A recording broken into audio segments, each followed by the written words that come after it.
नमस्कार. Writing forever या YouTube चॅनलवर आपले सहर्ष स्वागत. आज आपण जाणून घेणार आहोत कॅन्सर होणाऱ्या या लक्षणांकडे तुम्ही कधीही दुर्लक्ष करू नका.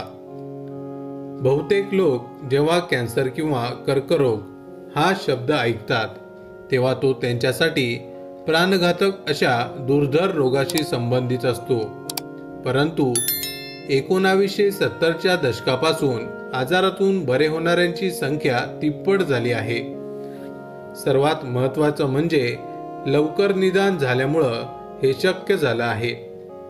कॅन्सर जास्त पसरण्याआधीच निदान झाल्यास रुग्णासाठी अनुकूल परिणामांसह उपचार शक्य असतात. समस्या अशी आहे की अनेक वेळा आपल्याला डॉक्टरांकडे जाता येत नाही किंवा आपण डॉक्टरांकडे जाण्याला महत्त्व देत नाही.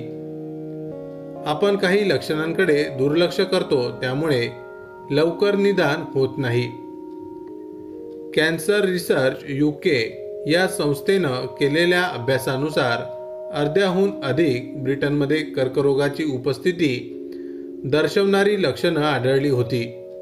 पण केवळ 2% लोकांना असं वाटलं की त्यांना या आजाराचा त्रास होऊ शकतो आणि 1/3 लोकांनी धोक्याच्या पूर्वसूचनेकडे पूर्णपणे दुर्लक्ष केलं आणि डॉक्टरकडे गेले नाहीत.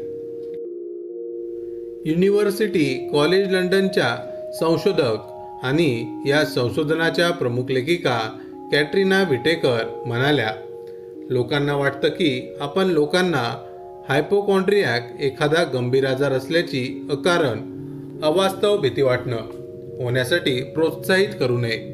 परंतु आम्हाला अशा लोकांची भीती आहे ज्यांना डॉक्टरकडे जाण्यास लाज वाटते, कारण त्यांचा असा विश्वास आहे की ते तुमचा वेळ वाया घालवतील आणि आरोग्य यंत्रणेची संसाधनं अनावश्यक वाया घालवतील. त्या म्हणाल्या, आम्हाला हा संदेश द्यायचा आहे की जर तुमच्यात लक्षणं दिसत असतील तर तो तुमच्यासाठी धोक्याचा इशारा आहे. तुम्ही त्याकडे दुर्लक्ष करू नका. तुम्ही डॉक्टरांकडे जावं आणि मदत घ्यावी. या व्हिडिओमध्ये कॅन्सरची 10 सामान्य लक्षणं सांगितली आहेत ज्याकडे अमेरिकन कॅन्सर सोसायटीनुसार तुम्ही दुर्लक्ष करू नये. अनपेक्षितपणे वजन कमी होणं. कर्करोगानं ग्रस्त बहुतेक रुग्णाचं आजाराच्या एखाद्या पातळीवर वजन कमी होतं.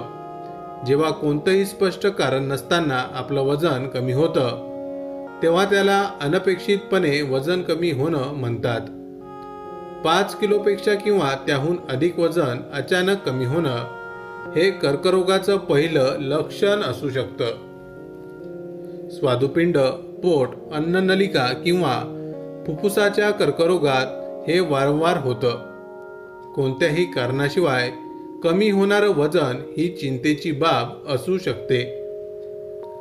ताप. कर्करोग असलेल्या रुग्णांमध्ये ताप खूप सामान्य आहे. कॅन्सर पसरत असताना तापाची वारंवारता वाढते. कर्करोग असलेल्या प्रत्येकाला कधीतरी ताप येतो, विशेषतः जर कर्करोग किंवा त्याच्या उपचारांचा रोगप्रतिकारक शक्तीवर परिणाम होत असेल तेव्हा. सामान्यपणे वारंवार ताप हे ल्युकेमिया किंवा लिम्फोमासारख्या कर्करोगाचं प्रारंभिक लक्षण असू शकतं. ताप हे ल्युकेमिया किंवा लिम्फोमा सारखे कर्करोगाचे प्रारंभिक लक्षण असू शकतं. थकवा येणं. अत्यंत थकवा येणं, विश्रांती घेऊनही तो न जाणं हे कर्करोग वाढत असल्याचं एक महत्त्वाचं लक्षण असू शकतं. पण काही कर्करोगांमध्ये जसं की ल्युकेमिया ज्याच्या सुरुवातीलाच खूप थकवा येऊ शकतो. कोलन किंवा पोटाच्या कर्करोगामुळे रक्त कमी होऊ शकतं, त्यामुळेही थकवा येऊ शकतो. तुम्हाला सतत थकवा येत असेल तर डॉक्टरांना दाखवलं पाहिजे. त्वचेवर होणारे बदल. त्वचेच्या कर्करोगाबरोबरच इतर काही कर्करोगांमुळे त्वचेत बदल होऊ शकतात. याची चिन्ह आणि लक्षणं पुढील प्रमाणे. त्वचा गडद होणं. त्वचा आणि डोळे पिवळे होणं, त्वचेचा लालसरपणा, खाज सुटणे, केसांची जास्त वाढ, मलमूत्र विसर्जनात होणारे बदल, बद्धकोष्ठता, अतिसार किंवा तुमच्या स्टूलचा आकार बराच काळ बदलणं हे कोलन कॅन्सरचं लक्षण असू शकतं. दुसरीकडे लघवी करताना वेदना होणं, लघवीमध्ये रक्त येणं किंवा मूत्राशयाच्या कार्यात बदल होणं, मूत्राशय किंवा प्रोस्टेट कर्करोगाशी संबंधित असू शकतं. लघवी करताना वेदना, लघवीमध्ये रक्त येणे किंवा मूत्राशयाच्या कार्यात बदल, मूत्राशय किंवा प्रोस्टेट कर्करोगाशी संबंधित असू शकतात.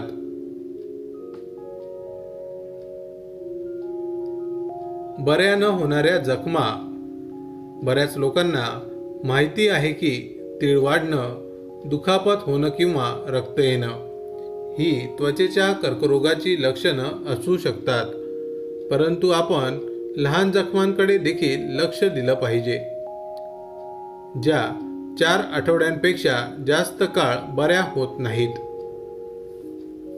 घसा जर बरा होत नसेल तर तो तोंडाच्या कर्करोगामुळे असू शकतो.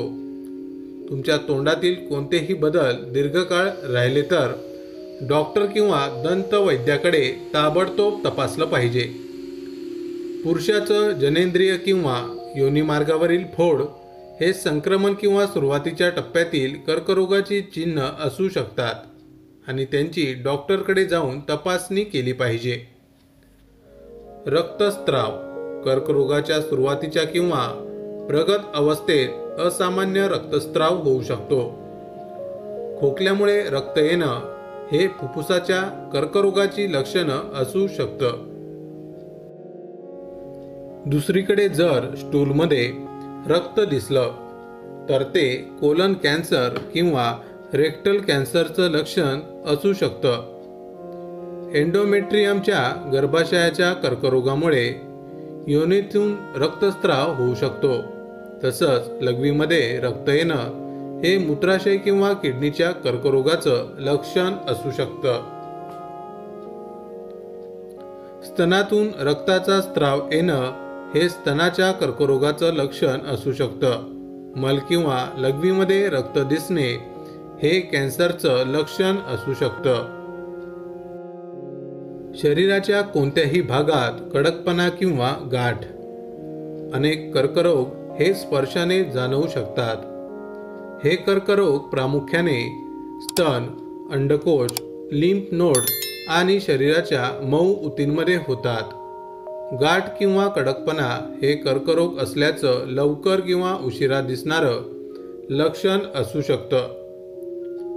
गिळण्यात अडचण, सतत अपचन किंवा अन्न गिळताना अडचण येणं ही अन्ननलिका, पोट किंवा घशाच्या कर्करोगाची लक्षणं असू शकतात. या यादीतील बहुतेक लक्षणं ही अनेकदा कर्करोगाव्यतिरिक्त इतर कारणांमुळेही होतात. सततचा खोकला किंवा घशात होणारी खवखव, सतत खोकला येणं हे फुफ्फुसाच्या कर्करोगाची लक्षणं असू शकतं. तुम्हाला 3 आठवड्यांपेक्षा जास्त काळ त्रास होत असल्यास तुम्ही डॉक्टरांना भेटून त्यांचा सल्ला घ्यावा. तसंच स्वरयंत्र कर्कश होणं, थायरॉइड ग्रंथीच्या कर्करोगाचं लक्षण असू शकतं. माहिती आवडली असेल तर अवश्य शेअर करा. अशाच प्रकारची नवनवीन आरोग्यविषयक माहिती मिळवण्यासाठी आमच्या रायटिंग फॉरएव्हर या यूट्यूब चॅनलला अवश्य सबस्क्राईब करा. धन्यवाद.